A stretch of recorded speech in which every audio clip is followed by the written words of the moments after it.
Hello guys, welcome back to the channel. In today's video, I'm going to show you how you can increase the very event duration in Grow a Garden new very update. Okay, let's get into it guys. Here I have already joined Grow a Garden new very update. And then if you want to increase the very event duration, you need to upgrade your very. You can earn coins first.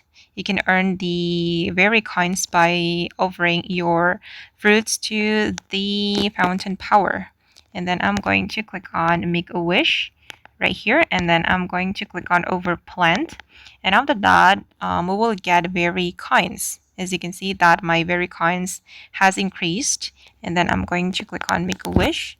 And I'm going to choose the very points to increase my very points.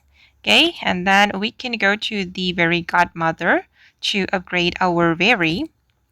You can talk to the very godmother, and then you can click on show me the upgrades.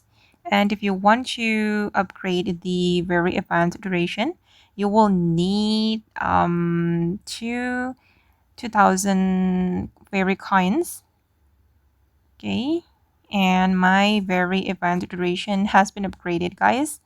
I have added 1 minute to the very event duration, and it'll help me to get the glimmering mutation on my garden.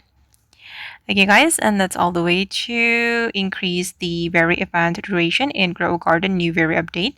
I hope this video will be useful for you. Thank you so much for watching and bye.